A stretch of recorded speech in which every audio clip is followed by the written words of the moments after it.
This is Redcord coming to you with a special report. Father, may these words speak peace to those who have been afflicted. I know from personal experience what it is to go through what we're about to discuss from both inside and outside of my family home, and I wish it on no one, in Jesus' name. Amen. Welcome everyone to A Stain on Our Souls, 70 Years of Child Sexual Abuse in the Catholic Church. We'll start with an overview of the grand jury report and then move on to a Q&A with the KTM, Kitchen Table Media gang, as well as Breaking Spectre Productions. A quick look at the scope findings of the report shows that 6 dioceses were investigated with over 7 decades of abuse. The report cites 301 documented abusers and believes that there are to be thousands of victims out there. For now, let's take a closer look. In 2016, the Commonwealth of Pennsylvania convened a grand jury to investigate claims of child sex abuse in the Catholic Church. The focus was 6 dioceses covering 54 of the state's 67 counties. Basically, they looked into churches and their records spanning 7 decades for everything except Philadelphia and Altoona Johnstown. Those 2 areas had already endured a grand jury of their own. When you download the report, it's 1,356 pages in the PDF, and it was released on Tuesday afternoon, August 14th, 2018. You can download a copy here. There are also links in the description, and it has been cleaned up to some degree for public consumption, but it is not light reading, and it contains some rather graphic information. It's been partially redacted to protect, well, I'm not sure who exactly. The state allowed for redactions for a handful of priests who are currently engaged in a legal battle. Pennsylvania Attorney General Josh Shapiro held a 90-minute press conference coinciding with the release of the information. His dissatisfaction with redactions stems from empathy for the victims and the inability for them to tell their own stories. He plans to continue his fight to make public those missing from the report. The grand jury cites 301 priests and clergy members with some pretty credible allegations of sexual assault. Reading through the report, you can clearly see bishops and other church administration were not only aware of claims against the priest, they tended to enable them. There were many notations of a, quote, predator priest being sent to a different parish after allegations were made. They did their best to disparage and at times outright discredit victims. Funnily enough, or is that sickly enough, there's a mention of a priest who, quote, voluntarily left the ministry with a letter of recommendation to work at Disney World.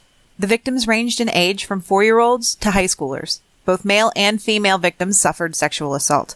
Child pornography was created and disseminated on church property. Several images had been created using symbolism of the Holy Roman Catholic Church. In fact, gifts of gold cross jewelry were given to children and used as signs that the child had either been groomed for future experiences or, for lack of a better term, used by clergymen.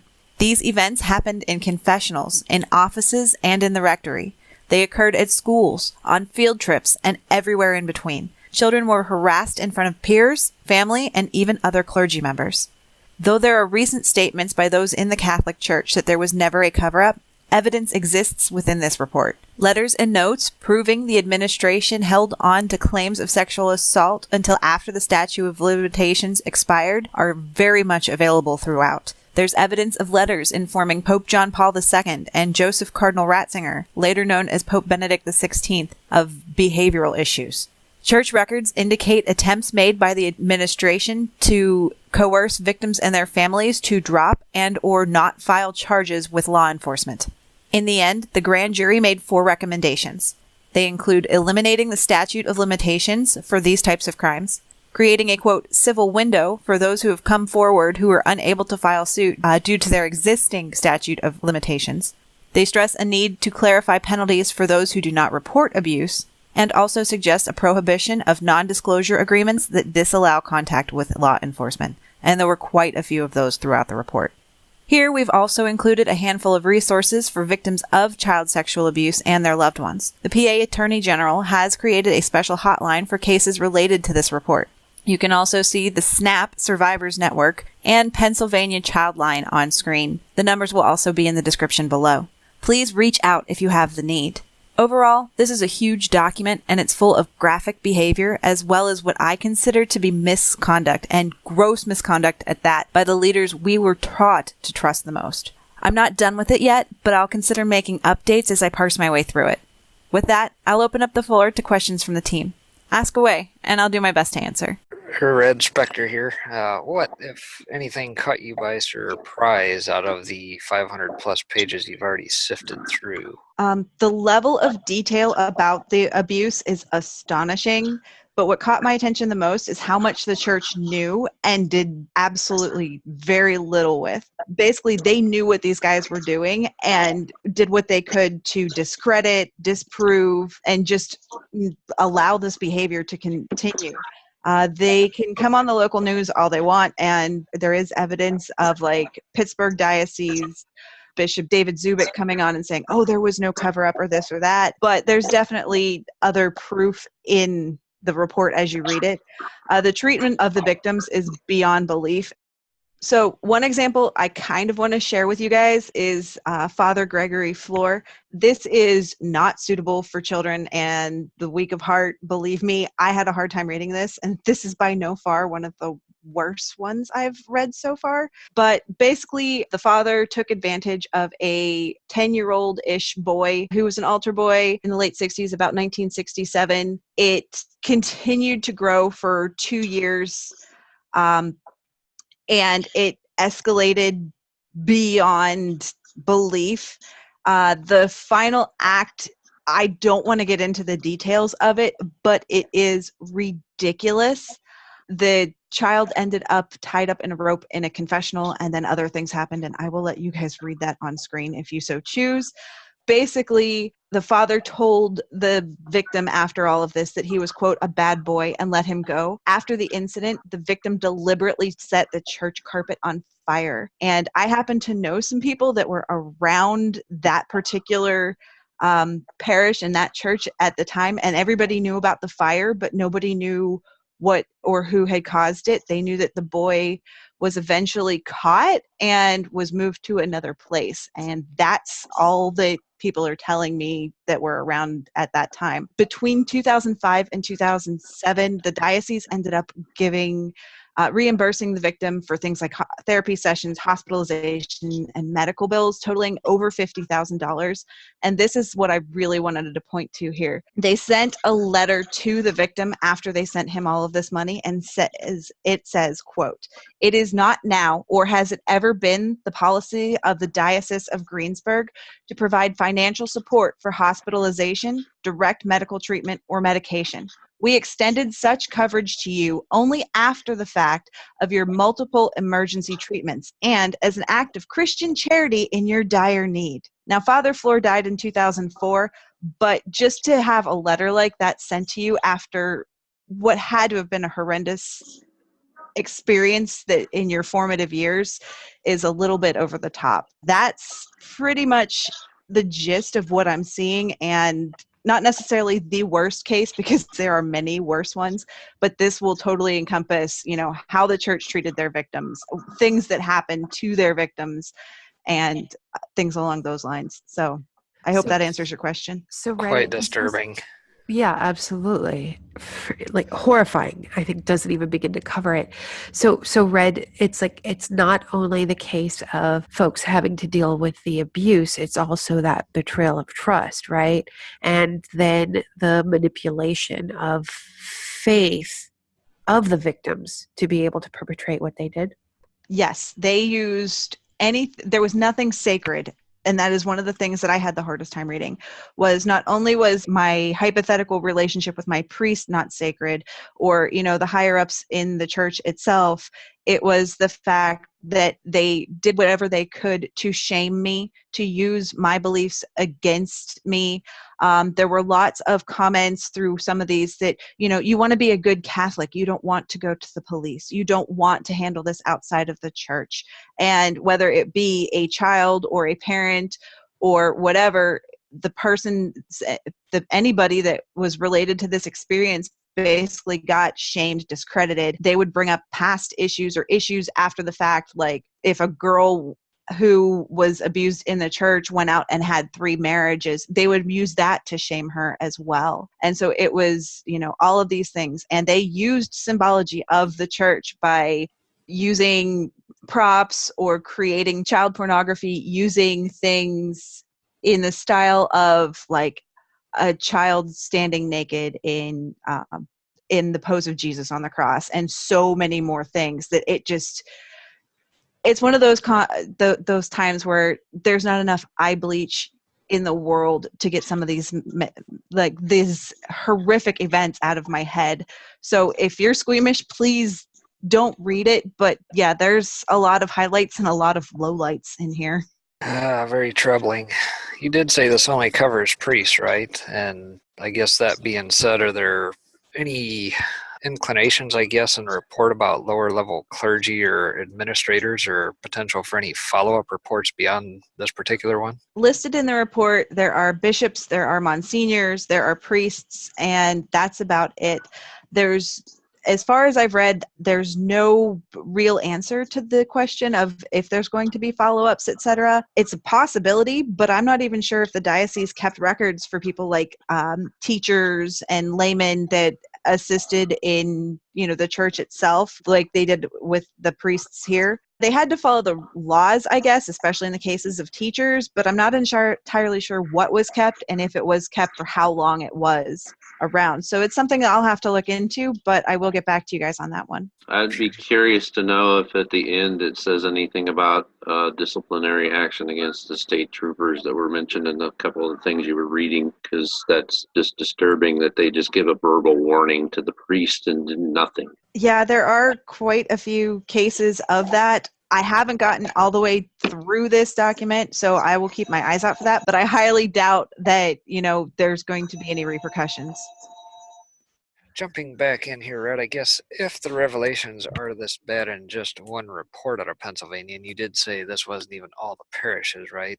Correct. What do you think this says, I guess, hypothetically, about the remainder of the nation and even worldwide, I guess?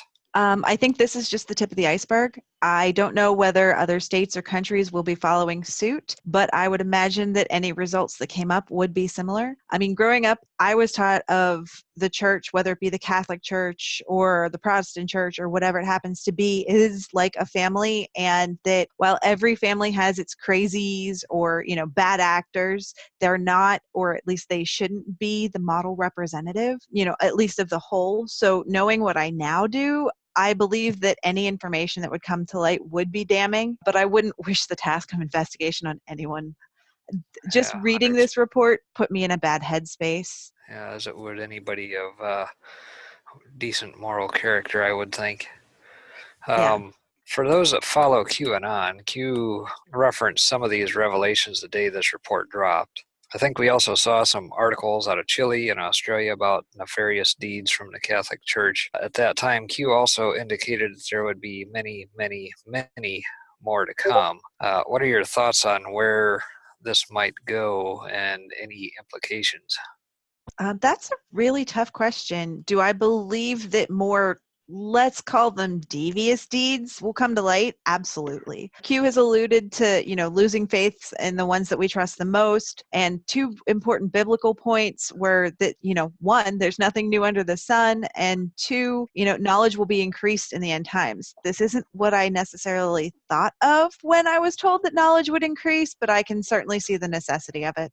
Yeah, darkness to light, certainly. Another reference to Q. Q also has made reference to those we trust the most, and I think you stated that as well a little bit ago. I guess figuratively meaning those in high stature or high regard.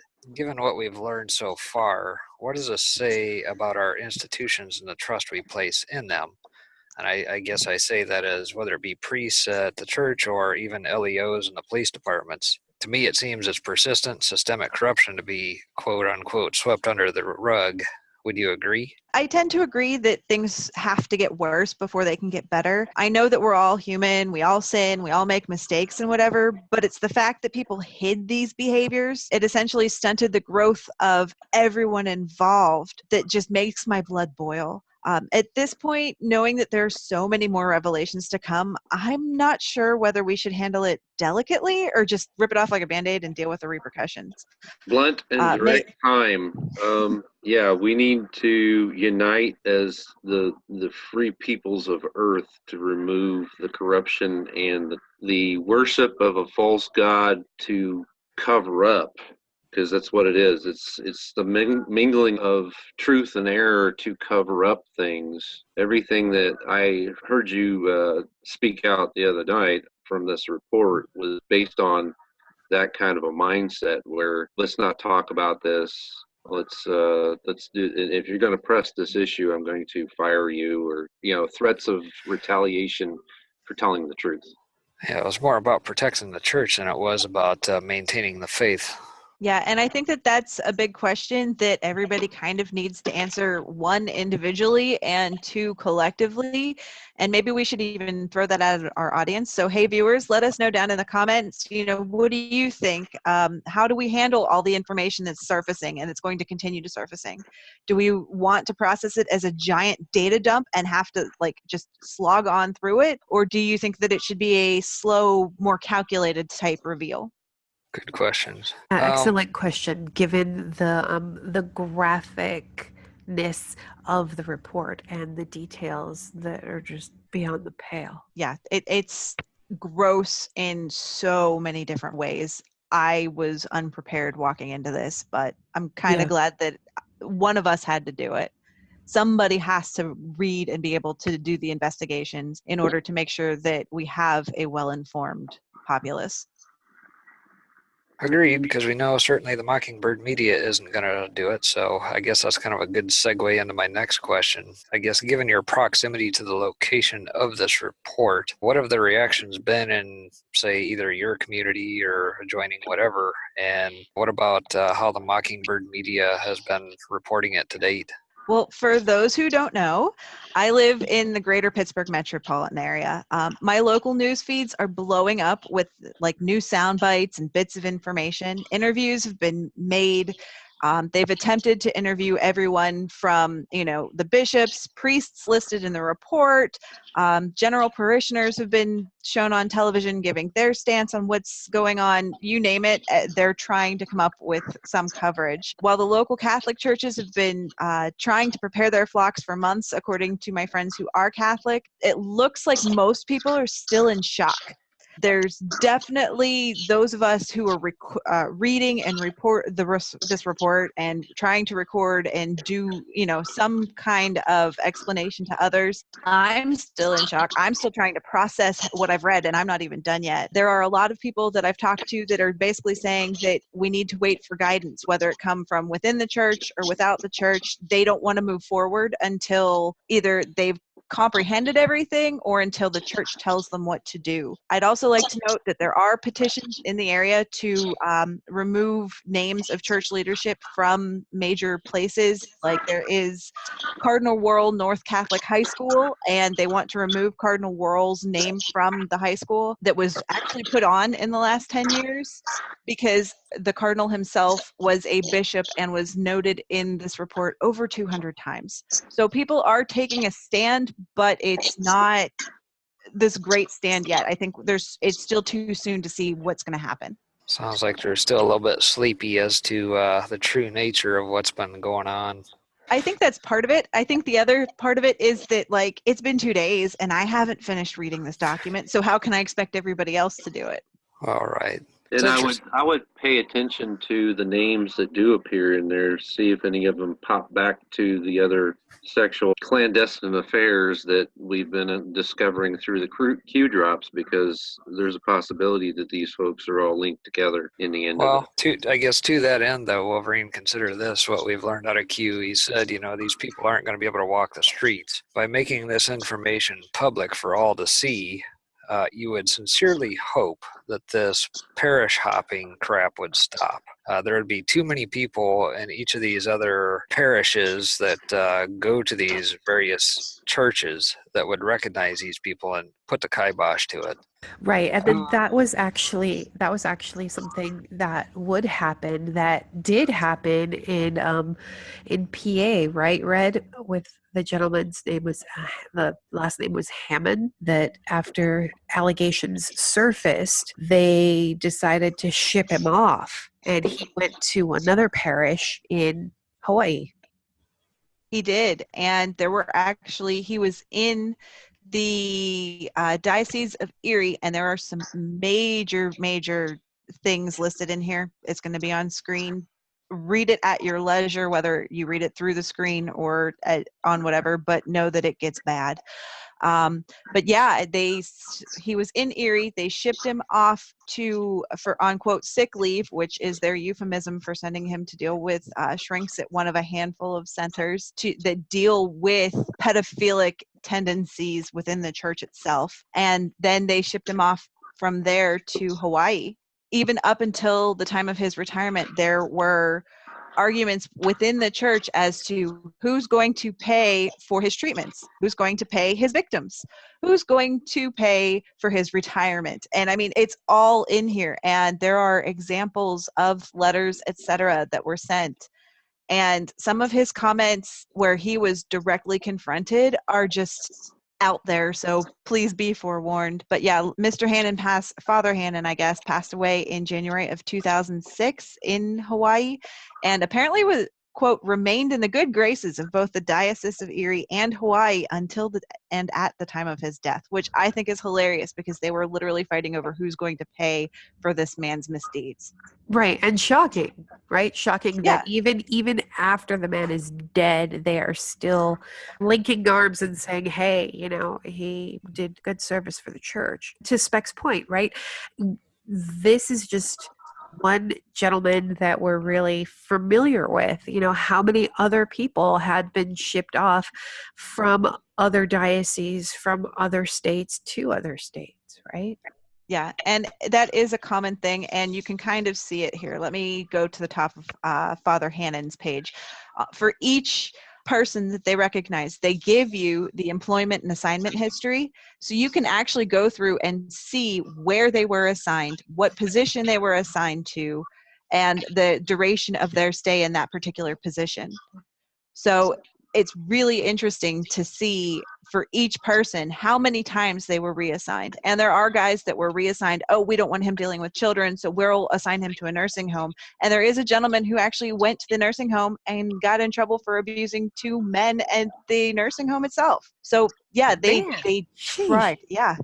So even when they took steps to, limit the exposure or, whatever it happens to be, some of these guys just did their own thing anyway. Right, Red, and you were talking about much knowledge increasing. Well, if we just go back in a little bit in church history, they actually disallowed men to marry within the church because they were afraid of divorces and who would pay for the divorce. So the church itself set itself up to fail by what they did. I mean, even biblically, that's what did God say? It's not good for man to be alone. So you're absolutely right in that regard.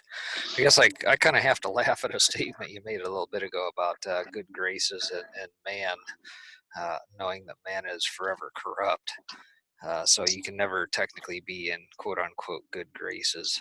Yeah, that's definitely something to consider. And I do want to highlight one more story, and this one also came out of the Diocese of Greensburg. I'm not going to show it on screen, but basically there was a father who impregnated a 17-year-old girl, forged a marriage certificate, waited till after the baby was born, officially divorced her, and then returned to the church and died while still in service to the church. So how do you respond to that? How do you, as a victim or the victim's family, believing that, hey, this guy promised my daughter he was going to leave the church for her, he officially married her, at least that's what we can see, and then this kind of stuff happens? So I mean, it's one story after the next. Sometimes they're super graphic, and sometimes it's just how I wouldn't want to be in that position. But I'm not a Catholic expert by any means, but I didn't think divorces were allowed. They typically just annulled. Yeah, well, when you forge the marriage documents, is the divorce really necessary? I guess you just bend the rules and make them up as you go along, huh? Clearly. Well, I guess considering what we've learned over the months of, say, following QAnon, those of us that do, and the reference of dark to light, if this doesn't awaken people to the evil that surrounds us, I guess what will? And I guess I say that somewhat hypothetically. I don't know how to honestly answer that question. There are a lot of people who aren't aware out there. I can say to some degree I used to be one of them. There are lots of reasons and lots of excuses. So until the darkness affects them directly, they're probably not paying attention. Unfortunately, even if it affects them directly, is it really going to catch their eye? So hopefully things like this can cast enough light for people to see what's really going on, but short of something extreme, I don't want to have to see what that looks like, and I'm not sure what it will take to wake people up. Prayer. Yeah. Absolutely. Prayer and a lot of people coming forward. As a group, we have to pray them in. It's learning the agape love for your neighbor. Everything that was in this report is totally the opposite. It's self-serving behavior by people that are supposed to be helping others learn who God is, and it's just totally destructive to the faith. So the person who just won the Democrat nomination to Vermont's governor's seat tried to equate the barbarian behavior of ISIS to Christians. So if you're a person that does not believe and you see this behavior, you're going to float his direction, even though he calls himself a woman. Yeah, exactly. And it's that mental gymnastics that people do to justify things, which is what probably all of the men in this report did. They, in their brain, twisted what they were doing and rationalized their behavior. Yeah. It's just, I can't even imagine what these parishes are going through. Seriously. I grew up Roman Catholic, and maybe within the last 10 years or so, we've moved religions. And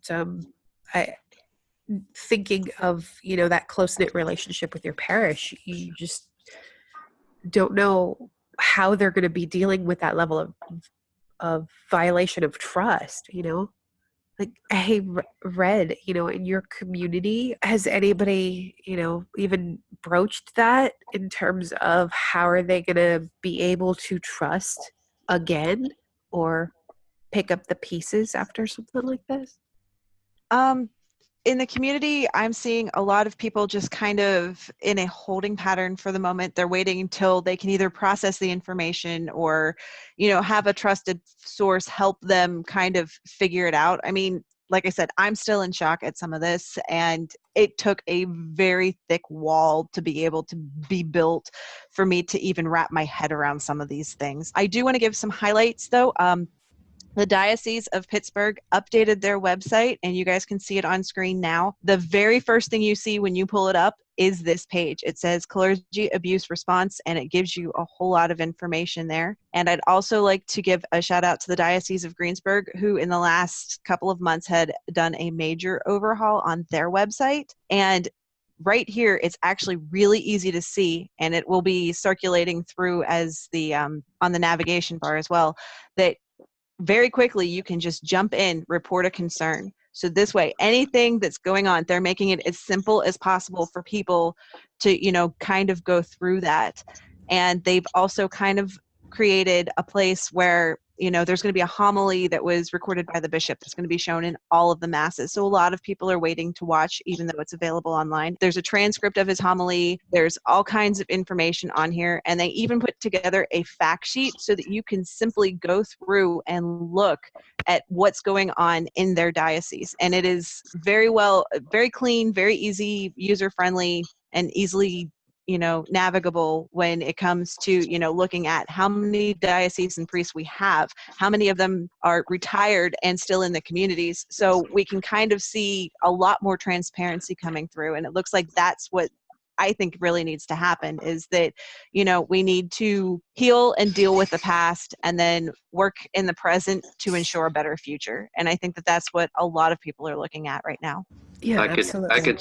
I could see them, the Q drops coming out from the beginning here, trying to get the people to wake up. I mean, he was alluding to some of this stuff very early on, of the different links to different communities within the greater community of humanity, of what we've been tolerating. Because what you tolerate, you cannot change. And in order to change it, you have to unify behind the movement that's changing it. Yeah. So I think you guys asked some pretty good questions. And depending on the interest in this video, I'm happy to, maybe have us get together and have another Q&A session with questions from, comment section. So viewers, leave your comments down in the section below and, all that kind of fun stuff. Let us know if you're interested in more and what it is that you're interested in. I'm not sure how comfortable you guys would be if I actually started reading some of these summaries on directly, but I'll do it if that's what you guys need to hear. They are graphic, and it's bad. Sometimes you just want to sit and huddle in a We corner. can take turns there, Red. We don't have to put it Yeah. all on you. Yeah, absolutely. Yeah. Yeah, And- because this stuff is really abhorrent, but people do need to know what's been going on and what's been covered up. Yes. And for our audience, we are reading from a grand jury report. This is not something that somebody made up out of the blue. So these juries had to sit and listen to the evidence. And it was a lot worse. And if you actually go through the grand jury report and looking at the history of it, the grand jurors basically called out the Catholic Church for using euphemisms like inappropriate behavior or inappropriate contact, meaning something so much worse like oral sex or anal encounters, etc. Right. And so they made it a point to be as direct as possible. And that's one of the reasons why there were judges that were against the releasing of this particular report, was because that it was written like no other grand jury report. It was so direct and so graphic. Even judges and lawyers thought that this should not be, easily accessed by everyone. But that's the point behind the very thing these people were still trying to cover it up, because they are either part of the problem or they were afraid of damaging the reputation of. I heard one of the reports that Fox News put out, and I wanted to throw up that day that the judge even said what he said. I mean, this is gross negligence in the judiciary and the courts to even chastise a grand jury.